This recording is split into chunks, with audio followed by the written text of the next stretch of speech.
Spéciale dédicace au poteau camarade Charles qui m'a autorisé à reprendre 3 punchlines à lui pour cet épisode-là.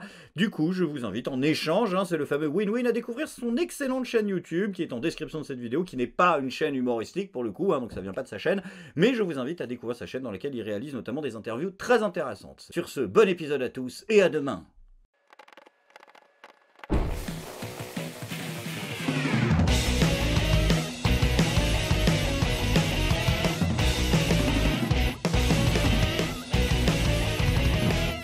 Oh, je suis pas content, il y a Marine Le Pen qui a failli passer. Oui, Marine Le Pen, elle a failli être élue présidente de la République. Retournement de veste incroyable, dans les derniers jours, juste avant le second tour, des intellectuels français, comme ça, retournement de veste, se sont mis à brutalement attaquer Emmanuel Macron. Alain Jakubowicz, non mais incroyable, en déposant notre bulletin de vote dans l'urne, souvenons-nous que c'est aujourd'hui la journée nationale du souvenir de la déportation. Oh là là là là, oui d'accord Alain, je suis au courant que Emmanuel Macron a rendu hommage à Charles Maurras et au maréchal Pétain. Mais de là à en faire un nazi, c'est un peu exagéré quand même. Zérine Bataray, ah bah tiens, fabuleux. Souvenez-vous qu'il y a eu aussi la Shoah, le régime de Vichy. Souvenez-vous les combats que nous avons menés contre la peine de mort, pour le droit à l'avortement, le mariage pour tous. Ah, mais c'est pas vrai à la fin. Oui, d'accord, on est au courant. Emmanuel Macron a une vision totalement réactionnaire de la communauté LGBT. Il a fermé la porte à l'allongement du délai d'avortement à 14 semaines. Il est revenu dans son programme sur sa décision d'autoriser la PMA pour les couples homosexuels. Et effectivement, il a participé à l'accélération de la fermeture de centres d'avortement alors qu'il était mis au courant de la pénurie depuis 2018. Mais de là à dire qu'il en a rien à foutre, ou pire, qu'il serait homophobe, je trouve que c'est quand même un peu osé. Même les associations s'y mettent. Nous sommes citoyens français et soutenons le peuple ukrainien victime de la guerre lancée par le régime de Poutine. Dimanche, nous voterons pour faire barrage à l'extrême droite. Oh, ce niveau de démagogie! Oui, on le sait tous qu'Emmanuel Macron a reçu Vladimir Poutine dans sa baraque à Brégançon et qu'en plus, il a continué à lui fournir des armes jusqu'en 2020 qui sont utilisées encore aujourd'hui pour tuer des civils ukrainiens. Ok, d'accord, on le sait. Mais de là à dire que ce serait un poutinolâtre ou qu'il serait à la botte de Moscou, faut pas déconner quand même.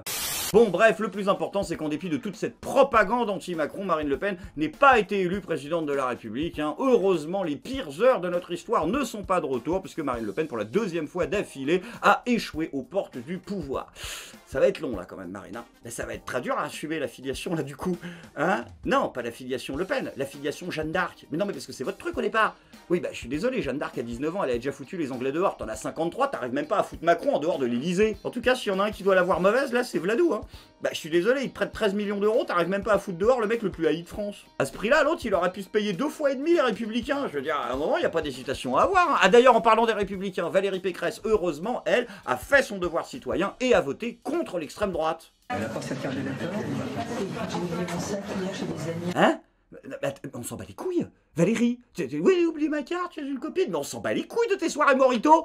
L'autre, elle se pointe, putain, elle est candidate pour les Républicains à l'élection présidentielle, elle ramène même pas sa carte électorale. Non, mais bon, c'est pas grave, il faut un passeport pour voter, donc voilà, normalement, ça devrait se faire tout seul. Voilà, on serre quelques mains, qu'est-ce qu'on se marre, dis donc, on prend ces petits bulletins et on va dans le petit isole...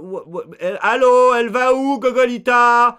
Putain, mais c'est pas vrai, bordel de merde! Tu prends tes enveloppes et tu vas voter dans l'isoloir, Valérie! Voilà, elle y est arrivée, super, il n'y a plus qu'à mettre le bulletin dans l'urne, et c'est putain, elle va vers la porte, mais c'est pas vrai! C'est pas vrai, Valou, là! Je veux dire, ça commence à être très très malaisant! Enfin, on va pas lui en vouloir non plus, Bah, je veux dire, ça fait des années qu'à chaque fois qu'elle participe à une élection, elle gruge, donc elle est peut-être plus habituée à la normalité du processus électoral.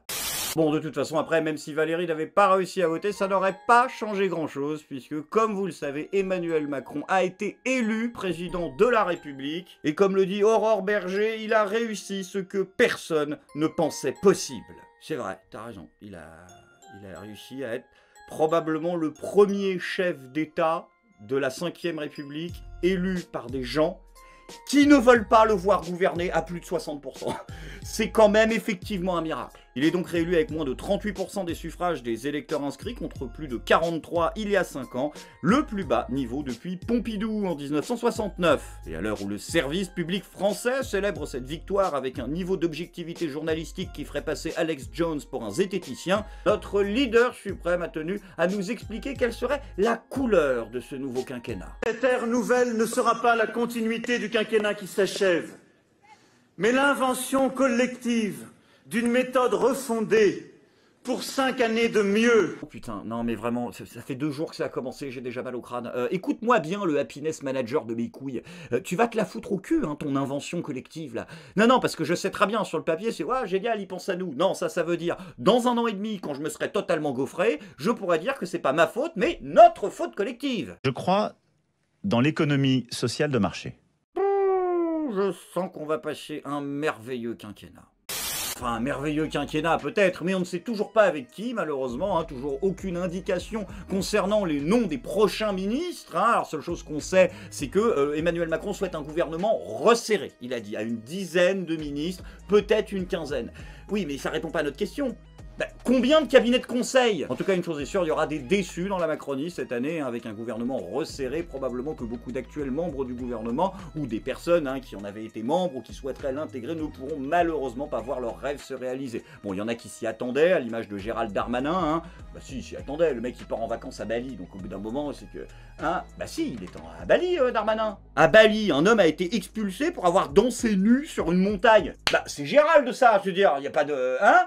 Non, t'es pas sûr. Bah, je suis désolé, mais j'ai quand même un doute à chaque fois, moi. Et on a une autre qui va être déçue aussi, c'est Nathalie Loiseau. Hein. Bah, elle s'était fait expulser du gouvernement comme une malpropre en 2019. L'autre, elle comptait bien sur le nouveau quinquennat pour retrouver une place. Mais à mon avis, pour elle, c'est foutu, la politique. Hein.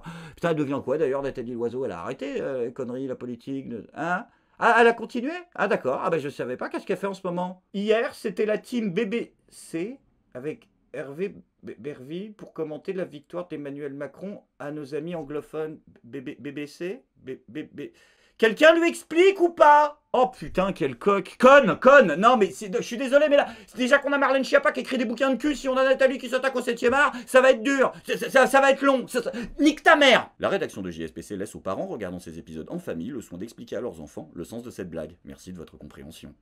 Bon, après, si vous avez envie de savoir qui, en tout cas, a envie d'être membre du futur gouvernement, alors je vous donne un petit tuyau, c'est très simple. Il suffit de regarder les déclarations des différents membres de la majorité suite à la victoire d'Emmanuel Macron. Et effectivement, on peut avoir 2-3 indices. On a un score quand même sans appel, avec plus de 58% des voix. Tu vois, par exemple, Aurore Berger, elle suce. Non, elle a faim. S'il vous plaît, je veux travailler. Je ne considère pas que les près de 19 millions de Français qui ont voté pour Emmanuel Macron lui ont dit « c'est super, on continue, tout va bien ». Par contre, Bruno Le Maire, tu vois qu'il en a plus grand chose à foutre. Hein, ouais, mais il va falloir commencer à penser aux gens à un moment. Je suis très heureuse de la confiance que nous font 58% des Français. C'est un président qui... est plutôt bien élu. Bon, là, pas de surprise, hein, c'est Coucouche Panier du Rachet, donc bon, elle avale et elle dit merci. Il y a aussi une partie des Français qui ont voté Emmanuel Macron qui ne l'ont pas fait par adhésion. Ah, par contre, tu vois, Elisabeth Borne, elle a déjà commencé à s'inscrire à France Travail. Le score réalisé par Emmanuel Macron aujourd'hui est non seulement inédit pour un président réélu sans cohabitation, mais surtout par son ampleur. Et Richard Ferrand, lui, qui... Ouais, mais Richard Ferrand, il a tellement de casseroles au cul qu'il est obligé d'être gentil avec tout le monde. Donc c'est ça son problème aussi, ça compte pas vraiment. Ah d'ailleurs, en parlant de faux cul, Manuel Valls, il aurait pas commenté par hasard. S'il l'a fait, merde. Sa légitimité est claire. Quoi? Attends, non mais oui, je te coupe. Mais parce qu'on s'en bat les couilles, Manu. Mais qu'est-ce que c'est que cette dégaine? Mais qu'est-ce que c'est que ces lunettes rondes en croco de fils de pute de Premier ministre de la France potentielle? Mais c'est un scandale, là! Putain, mais c'est pas possible! Là, tu vas recevoir un coup de fil dans 2 minutes, je te le dis, hein, tu vas te faire remonter les bretelles! Mais par Bernard Cazeneuve, il veut récupérer son swag, l'autre! Mais t'es un malade, sérieux! C'est plus du forçage, là, Manu. C'est de l'accouchement. Sans transition les amis, c'est maintenant le moment de la bonne nouvelle du jour. Alors que les Français sont de plus en plus harassés par leur quotidien, que notre pays est de plus en plus déclassé sur la scène internationale, eh bien il reste tout de même de courageux exemples dont nous pouvons nous inspirer. Des gens qui sont toujours numéro 1 puisque, on l'apprend cette semaine, la nouvelle doyenne de l'humanité est une Française. La religieuse sœur André qui a fêté ses 118 ans à l'EHPAD de Toulon est donc maintenant officiellement la femme la plus âgée du monde et elle est française. Mais ça, fallait pas en parler, connard! Pourquoi tu me mets ça dans le conducteur? Mais non, mais faut pas qu'ils entendent ça, l'REM! Mais ils vont nous foutre la retraite à 95 ans, ces connards! Ah putain, mais t'es vraiment un con, hein! Je suis pas content!